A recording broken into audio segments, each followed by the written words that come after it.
Tercera charla con café. Iniciamos nuestra charla recordando la presencia de Dios en nuestras vidas, en el nombre del Padre, del Hijo y del Espíritu Santo. Acordemos de que estamos ante la santa presencia de Dios, adoremos. Oración. Vamos a hacer una pequeña oración, pues recordando esta presencia, ¿no? En este año dedicado a San José, dirigimos a él esta oración. Salve, custodio del Redentor y esposo de la Virgen María, a Dios confío a su Hijo. En ti, María, deposito su confianza, contigo Cristo se forjó como hombre. Oh, bienaventurado José, muéstrate, Padre, también a vosotros. Guíanos en el camino de la vida, concédenos gracia, misericordia y valentía, y defiéndenos de todo mal. Amén. Continuaré, Dios mío, haciendo todas mis acciones por tu amor. San Juan Bautista de la Salle, ruega por nosotros. Viva Jesús en nuestros corazones, por siempre. El día de hoy nos acompaña la licenciada Luisa Khalil para impartirnos la charla Educar sin miedo a vivir. Luisa es una mujer valiente, fuerte, conferencista por vocación y mamá de 2 hijos. Luisa tiene la certeza de que la vida se lo ha dado todo. Tiene como único objetivo en la vida disfrutar de todo lo que la misma le da. Desde muy chica se enfrentó a la adversidad. Un accidente dejó secuelas para siempre, pero al mismo tiempo le regaló herramientas para la vida que ahora transmite a los demás. Desde hace más de 10 años, Luisa se dedica a impartir conferencias, módulos y seminarios con el único objetivo de impactar en la vida de aquellos que la escuchan a través de su trabajo, transmite y contagia su pasión por la vida, logrando llegar a más de 400,000 jóvenes en México, Perú, Colombia y Estados Unidos. Ella es abogada de profesión, certificada en coaching ontológico, tiene pues varias formaciones, diplomados, acreedora de varios reconocimientos. Y bueno, pues aquí la tenemos, se las dejamos. Bienvenida, Luisa. Muchas gracias. Y lo más importante, que exalumna de esta maravillosa institución. Ay, claro, sí es cierto.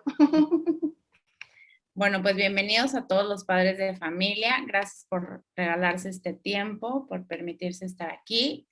De antemano voy a pedir disculpas si hay algún ruido. Tengo a 2 hijos aquí chiquitos en casa, si por ahí hay un llanto, un berrinche, un perro ladrando, un vecino que prendió su carro. Todos estamos en la casa, así que les pido como paciencia. Y pues ahora sí, vamos a comenzar esta conferencia, que espero que tenga el mismo impacto en su corazón que cuando la diseñé para ustedes.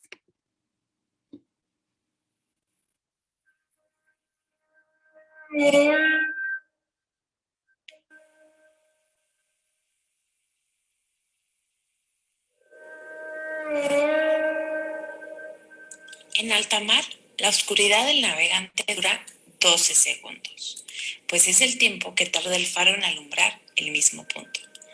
Te invito a pensar en el mar. Cierra tus ojos. Respira normal. No lleves la cuenta. Yo contaré por ti.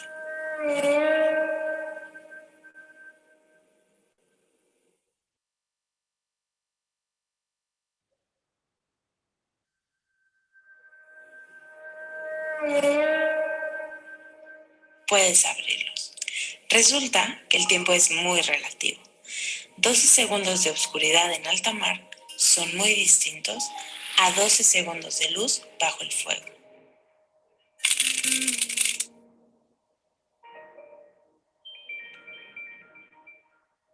A mis 8 años, cuando tuvimos el accidente, mi mamá dice que nunca había deseado con tantas ganas tener un control remoto de la vida para regresar a la escena donde nos quemamos, mi mamá, mi hermana y yo, en una explosión de gas. Y este pavoroso incendio de que se encuentra en la zona de siniestro. Las infernales llamas. A esta hora, los organismos de socorro y cuerpo de bomberos aún se encuentran en el sector. Hoy entiendo que estas cicatrices me otorgaron el poder de comenzar de nuevo, cada vez que yo quiera. Comencé de nuevo a mis 8 años, pero luego volví a hacerlo a mis 25 cuando me convertí en mamá.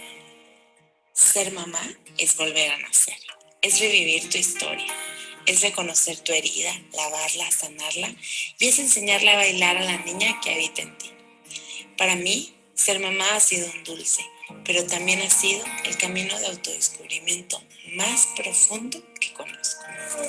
12 segundos es el tiempo que tarda un faro en alumbrar el mismo punto. También es el tiempo que tardas en tomarte una foto con Mickey después de muchas horas de fila y espera en Disneylandia. ¿Cuánto le dura la emoción a alguien de conocer Disney?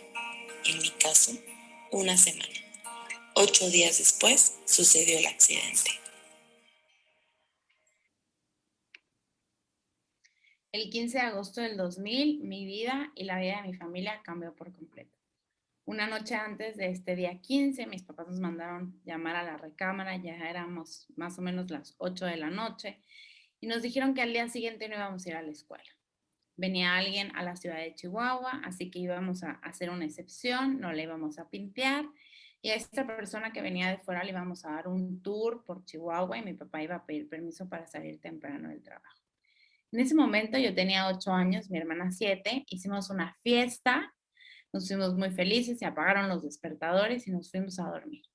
El 15 de agosto del 2000, muy temprano, mi papá salió a trabajar y con este reloj biológico que vamos haciendo cuando nos despertamos siempre a cierta hora, mi hermana y yo naturalmente nos despertamos como si hubiéramos estado listas para ir a la escuela. Mi casa era de 2 pisos. Bajamos a hacernos algo de desayunar, sacamos una leche, un cereal y con este ruido despertamos a mi mamá. Y los padres de familia, las madres, los papás, tienen un sexto sentido. Y cuando mi mamá se despierta, sabe que algo no está bien. Cuando abre la recámara para salir al pasillo, se da cuenta que el gas está en toda la casa. Escucha igual el gas. En ese momento baja corriendo y va olfateando para ver de dónde proviene la fuga. Y se da cuenta que es el cuarto de servicio donde está la persona que nos apoya en casa.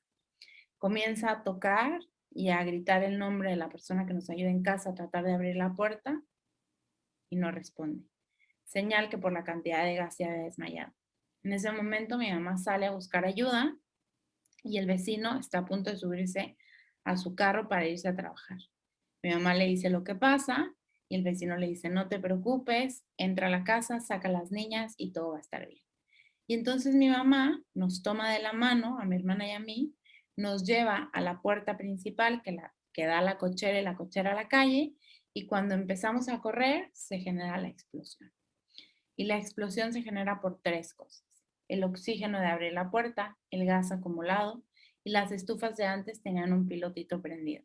Y las 3 cosas lo que hacen es generar la explosión. En ese momento que la casa explota, todos los vecinos, pasaron 3, 4 segundos, cuando todos los vecinos con esa magnitud del sonido salen a ver qué es lo que había pasado.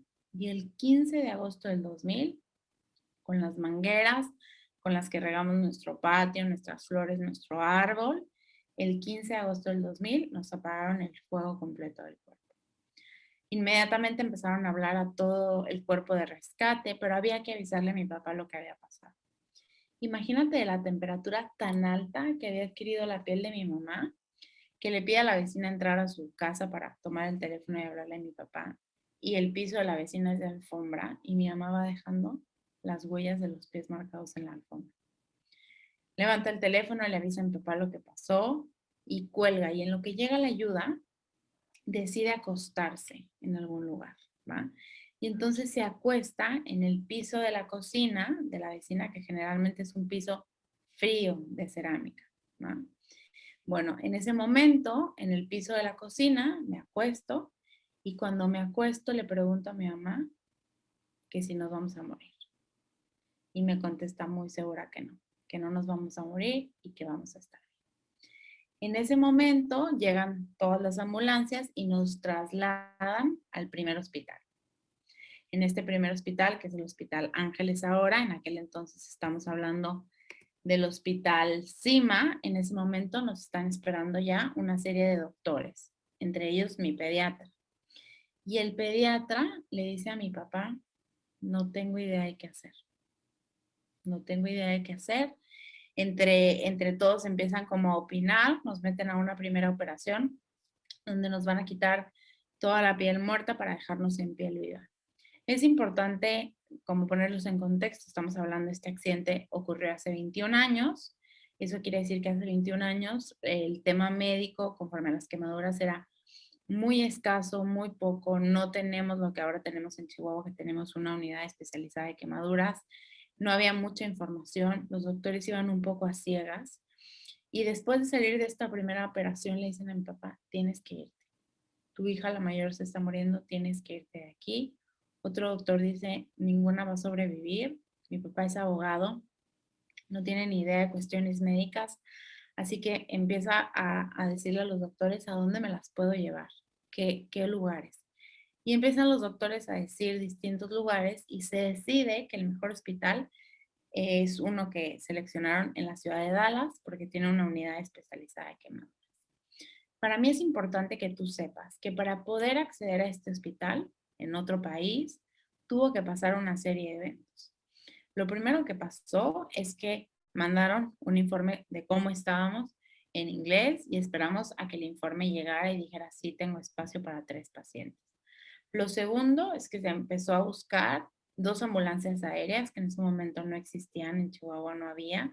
Se consiguieron las 2 ambulancias aéreas y se consiguió el permiso especial para que las ambulancias aéreas aterrizaran y despegaran del aeropuerto. ¿Cuánto tiempo crees que pasa? Desde el momento que la casa explota hasta que estamos en otro país, en otro hospital. ¿Cuánto tiempo? El tiempo en esta historia es muy importante. Bueno, pues fueron 16 horas. 16 horas desde el momento de la explosión hasta que estamos en otro país, en otro hospital. Y en este preciso instante de la conferencia es un gran momento para que tú que estás del otro lado de la pantalla te preguntes, ¿qué haces con tu tiempo?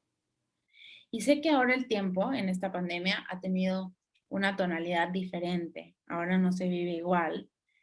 Pero sin embargo, desde que nosotros nacemos y morimos, está ahí el tiempo y el tiempo sigue corriendo, no importa si estemos en pandemia, si no estamos en pandemia, si estamos yendo a trabajar, si no estamos yendo a trabajar.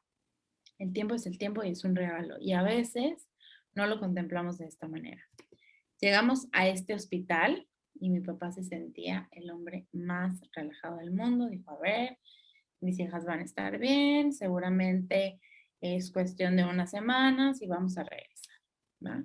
Y quiero que te quedes conmigo con esta frase, ver y aceptar la realidad.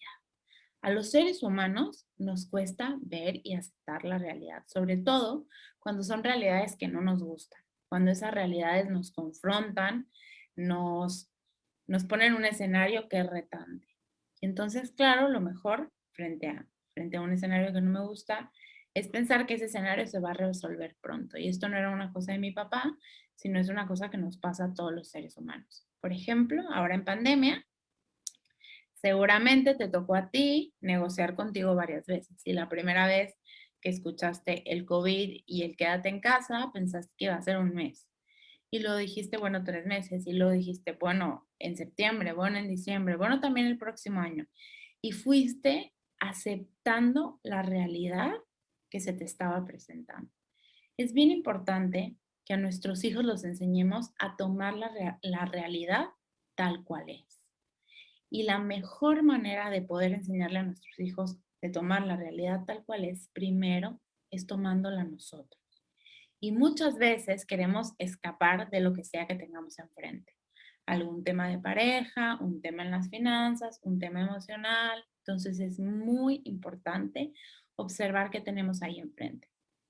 Cuando mi papá se da cuenta que esto no se va a solucionar en 2 o 3 semanas, empieza a hacer la ruta, ¿va?, de solución o de cambio de escenario. ¿Ok? Y entonces empieza a investigar los mejores tratamientos, los mejores hospitales, qué sigue, qué va a pasar con las quemaduras, a dónde podemos ir.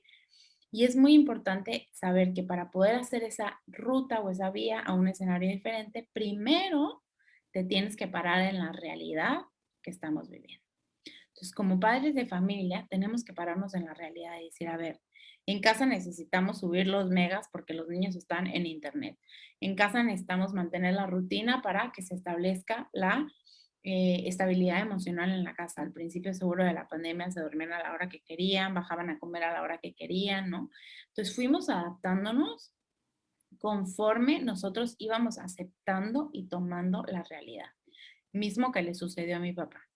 Bueno, en ese momento, cuando mi papá comienza a aceptar, en este hospital nos inducen a un coma, a mi mamá, a mi hermana y a mí, y el que tomaba todas las decisiones era mi papá.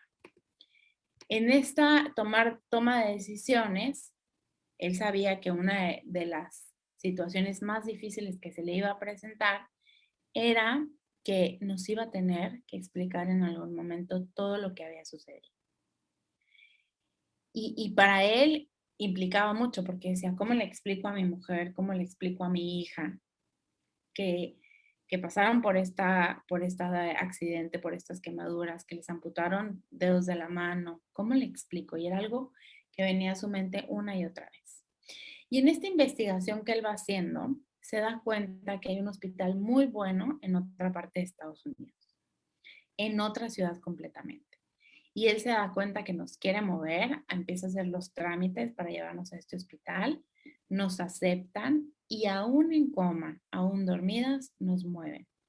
Entonces mi mamá se queda en Galveston y nosotras, yo y mi hermana nos vamos, perdón, mi mamá se queda en Dallas y mi hermana y yo nos vamos a Galveston y mi papá viaja todas las semanas y en ambos lugares tenemos a familia, a gente.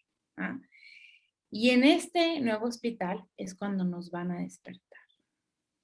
Y entonces mi papá se tiene que enfrentar con esta realidad donde nos tiene que explicar qué es lo que había pasado. Así que vamos a ver qué pasó cuando me despertaron. Se le iban a retirar todos los medicamentos, que la niña iba a despertar.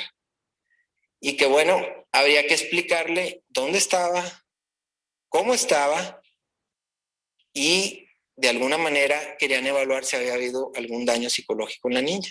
Vamos, nunca pensé que se le pudiera hablar así a una niña de 9 años. Le dije, Luisa, sufriste este problema, tienes el cuerpo muy dañado, tuvimos que cortar parte de tu mano, parte de tus dedos, tenías un problema, hubiera sido peor, hubieras podido perder. Como pude, traté de explicarle.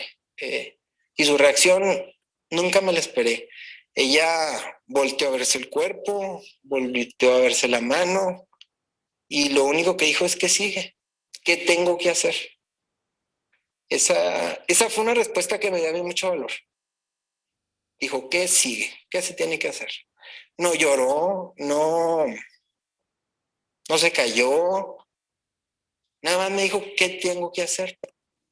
En muchas situaciones en la vida no podemos preguntar otra cosa más que preguntar qué sigue. Y creo que esto que ahora vivimos es una situación de esas donde tenemos que preguntarnos qué sigue, qué tengo que adecuar en casa, qué tengo que adecuar en mí, qué recurso necesito meter, necesito terapia emocional, necesito una maestra personalizada para mis hijos, qué necesito hacer para poder continuar. Es muy importante saber que hay situaciones donde, aunque quisiéramos otro escenario, no es posible, ¿va? Entonces, aunque yo quisiera de esa cama levantarme y salir corriendo de ese hospital, no es posible. Y hay que preguntar qué sigue, qué tengo que hacer para salir de acá. Que es un poco lo que nos estamos preguntando como humanidad. Ok, ¿qué sigue? ¿Qué tenemos que hacer? Cubrebocas, cubrebocas. Lavado de manos, ¿no? Y vamos todos adaptándonos juntos. Después de que nos despertaron, comenzamos un proceso de rehabilitación. Y viaja conmigo a cuando tenías 2 años y empezabas como a tener equilibrio, a aprender no sé, a vestirte, a aprender a comer y a llevarte la cuchara a la boca. Bueno, pues la vida, después de este accidente, nos devolvió a los 3 años, nos devolvió a aprender a hacer todo de nuevo, pero a todo ese nuevo aprendizaje que teníamos que adquirir le vamos a sumar el dolor físico. El dolor físico estuvo muy presente en las primeras etapas de la recuperación. Yo me acuerdo que para meternos a bañar, nos daban unas paletas de morfina, para meternos a bañar, una actividad que tú y yo hoy hacemos de la manera más natural y más normal del mundo, sin dolor, espero, ¿no? Pero cuando éramos unas niñas duraban varios años en que bañarnos era algo que costaba, que nos dolía. Y comenzamos un poco la recuperación. El accidente fue en agosto. Cuando se llega a diciembre, mi papá pide un descanso y dice que vamos a volver, pero que necesitamos regresar a Chihuahua. Así que pide un permiso especial en el hospital, se lo dan y regresamos a Chihuahua. Y me encantaría contarte cómo fue ese regreso, ese primer regreso. Bueno, pues primero no teníamos casa, así que regresamos a casa de mis abuelos. Lo segundo es que en esta casa de mis abuelos había mucha gente que nos visitaba. Maestras, compañeros, familiares, amigos de mis padres. Siempre había gente en casa de mis abuelos y la gente siempre estaba al servicio, porque el accidente fue algo que movió a mucha gente. Yo me acuerdo de estar sentada en el sillón de mis abuelos y si quería o hacía una seña de algo, yo tenía a 2 personas preguntándome qué necesitaba y en cuanto decía quiero agua, pasaban 2 minutos y yo tenía el agua en mi mano.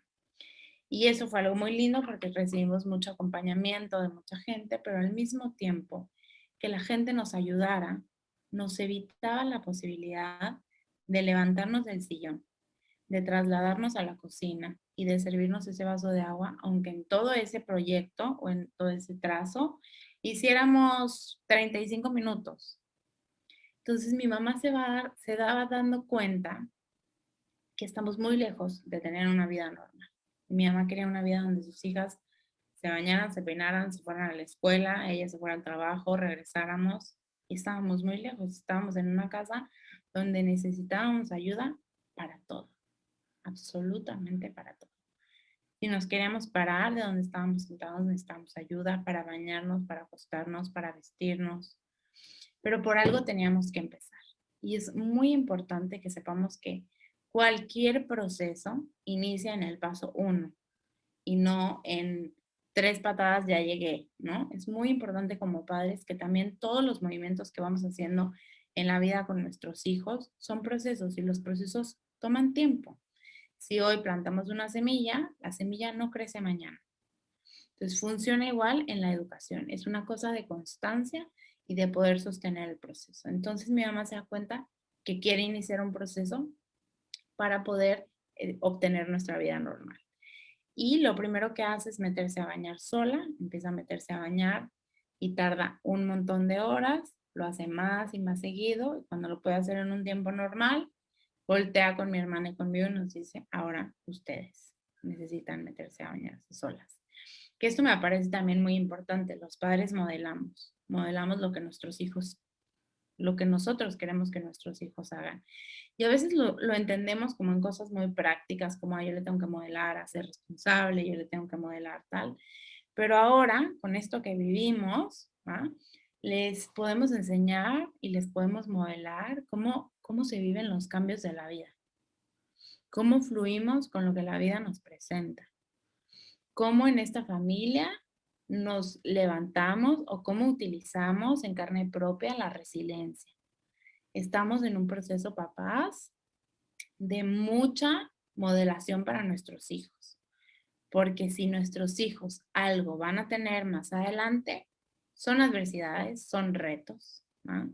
Y este es un gran momento donde podemos acompañar a nuestros hijos porque estamos, 1, viviendo el reto juntos, pero 2, también les podemos enseñar cómo hacerlo.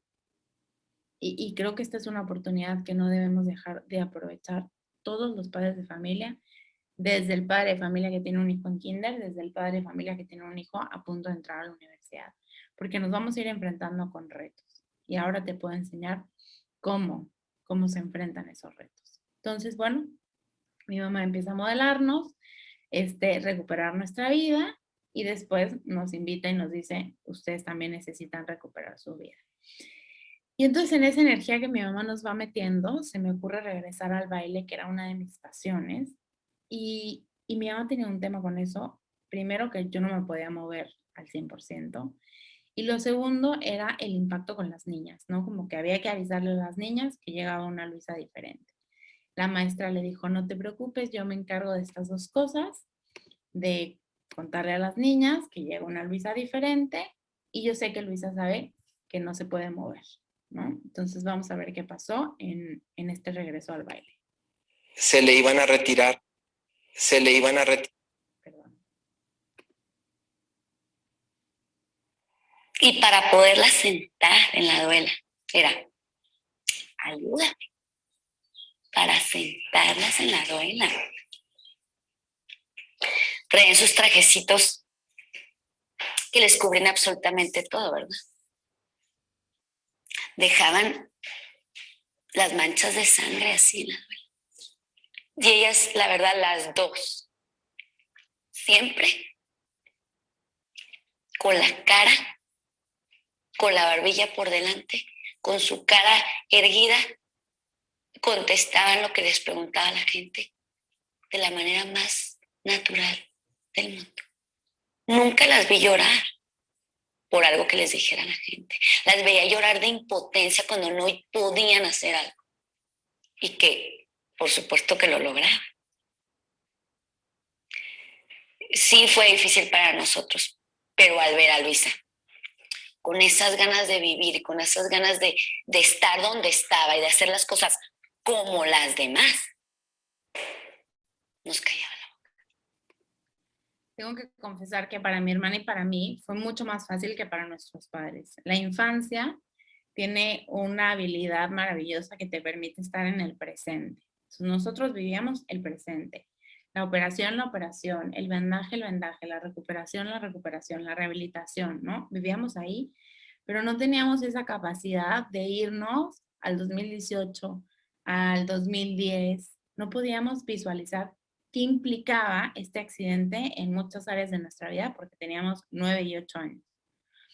Pero mis padres sí podían visualizar eso. Entonces, en un principio, para mi hermana y para mí fue súper sencillo, fue muy sencillo poder empezar, ¿no? A adaptarnos a las máscaras, ¿no? A los trajes especiales. Fue más sencillo que para lo que es para un adulto que enfrenta una adversidad así. Bueno, pero no todo fue así y no fue todo el tiempo. Y yo me di cuenta años después, fíjense muy bien,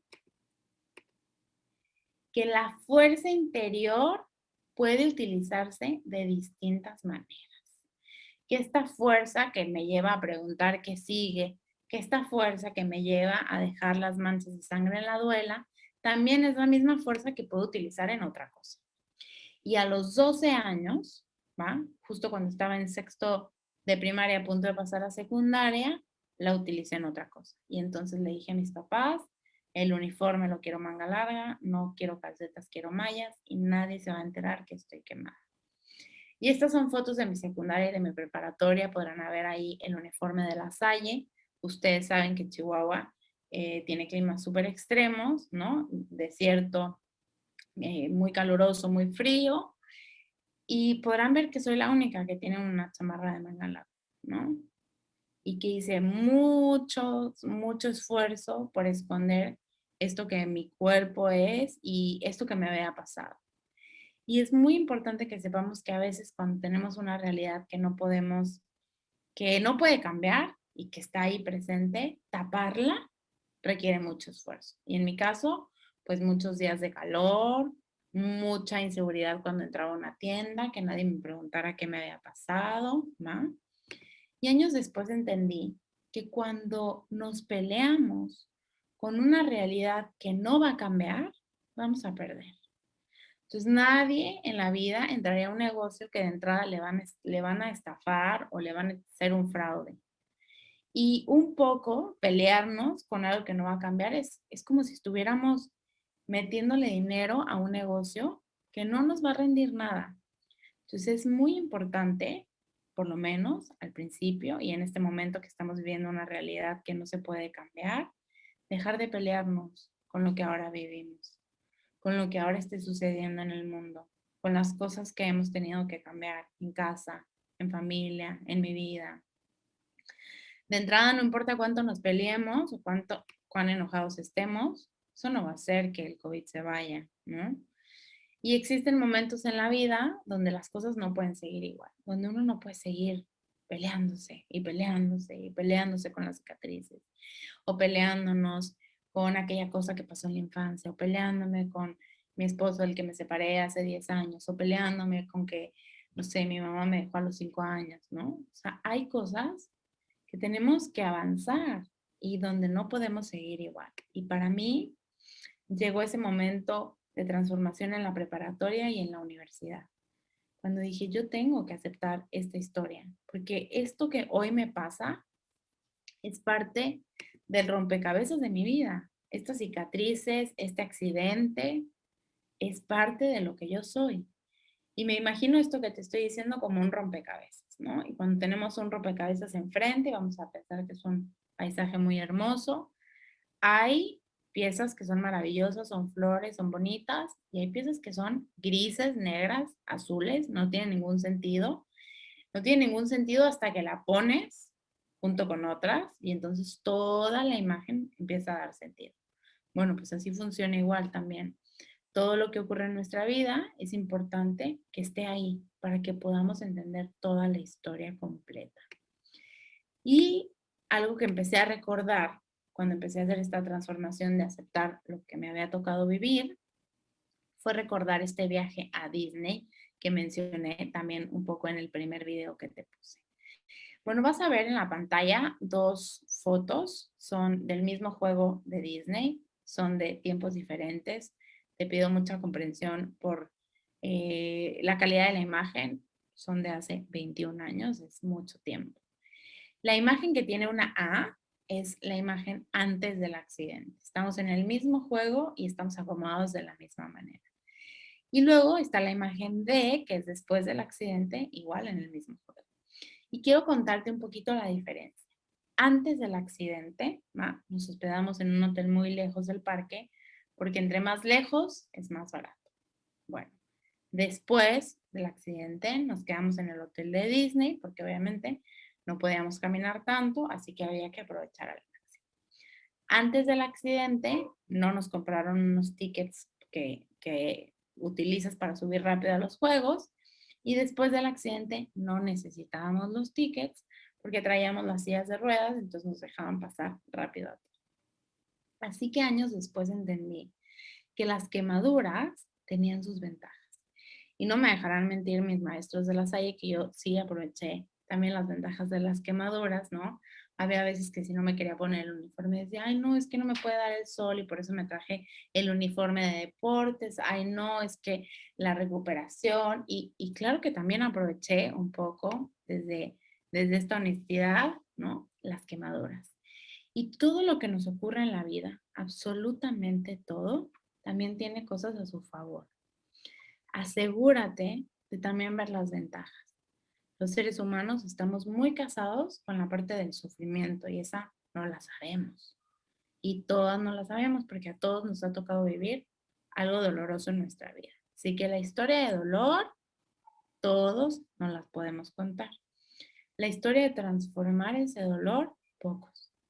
La historia de cómo el COVID fue terrible, todos no la podemos contar. La historia de cómo transformamos algo en nuestra vida en el COVID o en el 20 y el 2021, ¿va? Eso poco. Y acá la pregunta y la apuesta sería, papá de familia, ¿hacia dónde vas a apuntar? ¿En qué lugar quieres acomodar a tus hijos? ¿En que siempre cuenten la historia de dolor o en que puedan transformarlo?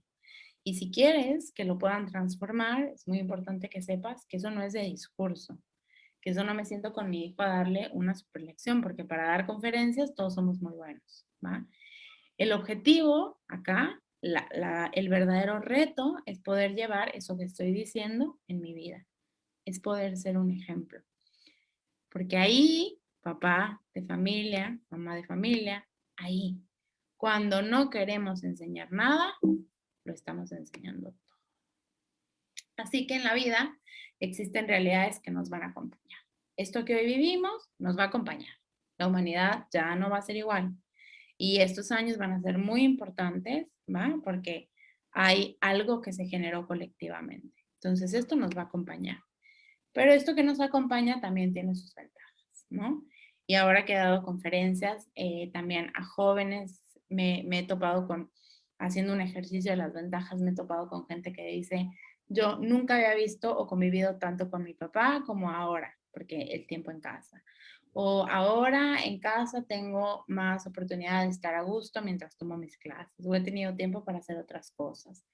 O sea, todo lo que nos ocurre también tiene su lado de ventaja. Entonces, me encantaría que tú el día de hoy pudieras empezar a voltear la moneda y a empezar a ver el otro lado que también está ahí.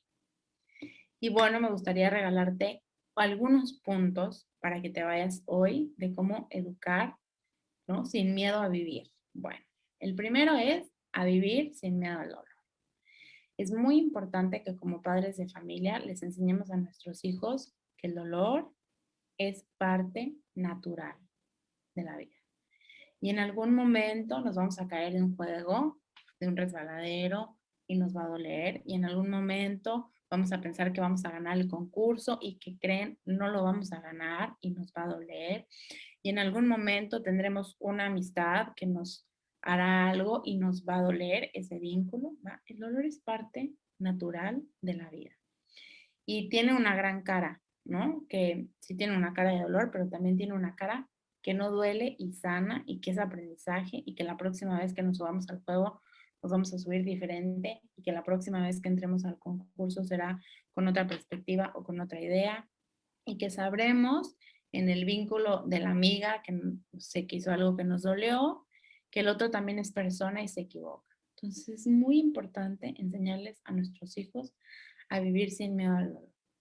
Y para enseñarle eso a nuestros hijos, como todo lo que te voy a mencionar, aquí va la receta mágica, es hacerlo en tu vida. ¿Va? Eso es lo más importante, hacerlo en tu vida. Entonces, que a ti primero no te asuste y no te dé miedo al dolor, ¿no? Empezar a saber que es parte natural. Mi papá me decía cuando yo tenía como 12, 13 años, Luisa, esto no es lo único que vas a vivir. Y hoy lo entiendo, no, el accidente no es lo único que me ha tocado vivir. Lo segundo que como padres tenemos que hacer es reírnos más. O sea, la vida se acaba, en algún punto ya no vamos a estar acá y toca aprender a disfrutar. Y en ese disfrute los mexicanos somos muy buenos porque también tenemos esta capacidad como de burlarnos o de reírnos de lo que nos pasa a nosotros mismos, ¿no? Entonces aprovechemos esto que está ahí culturalmente y vámonos riendo también de lo que nos ocurre, del cubrebocas, de no sé qué, de lo que pasó. Yo, por ejemplo, ayer estaba jugando un juego con mis hijos que se llama Veo Veo, no sé si alguna vez lo has jugado, pero consiste en describir algo, ¿no? Entonces, por ejemplo, yo digo, veo un frasco que tiene un líquido azul y tiene un aparatito para echar el agua. Y entonces ellos dicen, ay, es un spray que tienes aquí, y lo agarran, ¿no? Y entonces se trata veo como de adivinar. Y el otro día les contaba, veo una mamá que los quiere mucho y no tiene los dedos de la mano completa. Y mis hijos se botaban de la risa y decían, eres tú, mamá, eres tú. Entonces, qué importante también es empezar a reírnos de aquello que nos ha ocurrido. Porque les voy a decir algo, no somos nuestras experiencias, somos más que lo que nos pasa. Y a veces nos cerramos pensando que eso que nos pasa, eso somos. Y yo no soy Luisa la que me quemé, yo soy Luisa, yo soy una mamá y en alguna parte de mi historia me quemé, pero en otra desarrollé un taller y en otra hice tal cosa, ¿no? Soy muchas cosas. La tercera cosa que tenemos que enseñarles a nuestros hijos es saber a que la vida se disfruta avanzando. Entonces hay que ir hacia adelante. Y recuerdo cuando mi papá me decía, tú hoy no entiendes lo que estamos viviendo, ni tampoco entiendes de todo lo que te va a dar esto que hoy atravesamos, refiriéndose al accidente. Y por supuesto que no entendía.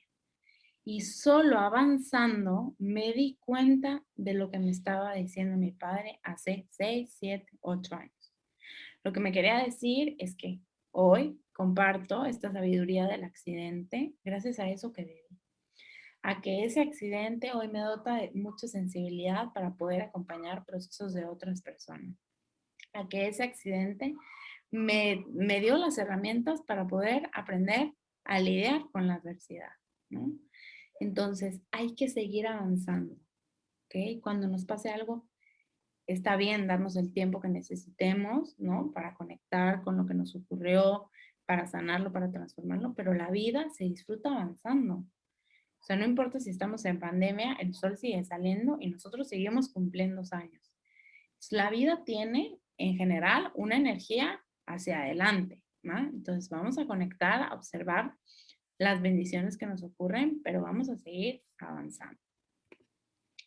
Lo siguiente que tenemos que enseñarle a nuestros hijos es a no creerle tanto al mundo, ¿va? No todo lo que el mundo dice es verdad. Y necesitamos dotarlos de este criterio, ¿va? Que si alguien les dice, wow, me encantó la cremita, ¿no? Esta, y luego corren y resulta que en todo el mundo ya no hay esa crema porque no sé qué bloguero o no sé qué influencer lo sacó. Entonces necesitamos empezar a activar este pensamiento crítico en nuestros hijos, pero primero tenemos que activarlo en nosotros. Y muchas veces nosotros como padres de familia también creemos ciertas cosas. Creemos que a los 40 deberíamos estar haciendo no sé cuántas cosas, tener no sé cuántos carros, viajar a no sé cuántos lugares, tener no sé cuántas maestrías, ¿no? Y entonces vamos creyendo muchas cosas sin siquiera pensar si es lo que nosotros queremos. Entonces, este punto, como los otros que te mencioné, siempre lo más importante es llevarlo a nuestra vida. Ese es el mejor legado que podemos darle a nuestros hijos, hacernos cargo de nuestra vida y de nuestros propios temas. Y por último, enseñarles a amar la vida tal cual es. La vida tiene dos caras, lo bueno, lo bonito, lo que me encanta, lo que me gusta, lo doloroso, lo triste, lo que no me gusta tanto, ¿no? Y hay que abrazar estos dos lados, que creo que cuando los jóvenes llegan a enfrentarse en el mundo, ¿no? Muchas veces ni siquiera tienen esta capacidad de saber, ay, yo no sabía que en el mundo pasaba esto. Ah, no, yo pensé que en la pareja uno nunca se peleaba. Ay, yo pensé que, ¿no? Que si me compraba un carro, no pensé que también tuviera la posibilidad de chocar. O sea, siempre está esta dualidad y nosotros como padres tenemos que decirle, esto es el mundo y tiene estas dos caras y no puede haber un cielo maravilloso sin que un día llueva, ¿no? Entonces, tenemos que empezarle a enseñar a amar este lado de la vida. Y aquí retomo un poco lo del rompecabezas que te dije anteriormente.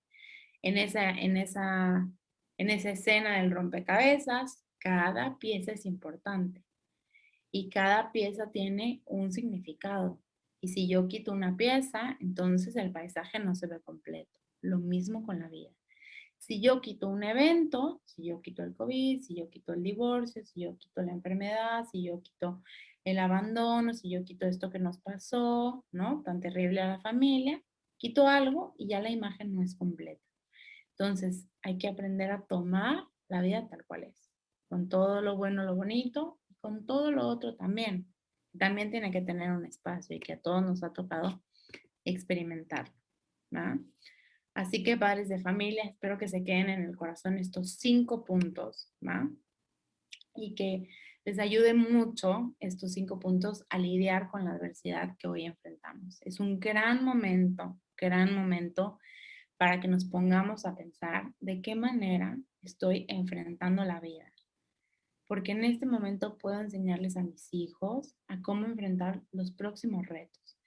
Porque yo sé que todos los seres humanos, al final eso queremos, ¿no? Que cuando ya no estemos acá en este mundo, nuestros hijos puedan, con sus propias herramientas, enfrentarse a la vida.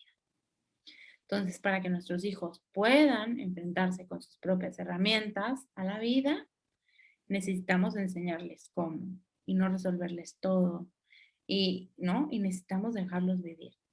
Pienso en una escena de cuando mi hija empezó a crecer, Amelia la más chiquita, y cuando había, no sé, un escritorio y se pegaba en el escritorio, la primera vez se pegaba, la segunda vez que pasaba por ahí agachaba la cabeza.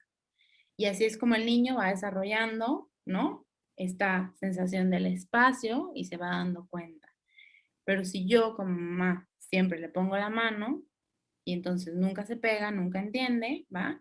Pues resulta que no se da cuenta que hay algo que mide de tal manera que ella tiene que agachar la cabeza. Entonces, qué importante es que yo no le quite a mi hija siempre el aprendizaje, que también lo deje lidiar con sus propios temas. Creo que ahí cada padre tiene como un termómetro de la intuición y sabe cuándo entrar y sabe cuándo esperar y cuándo ver si su hijo lo resuelve, lo negocia, ¿no?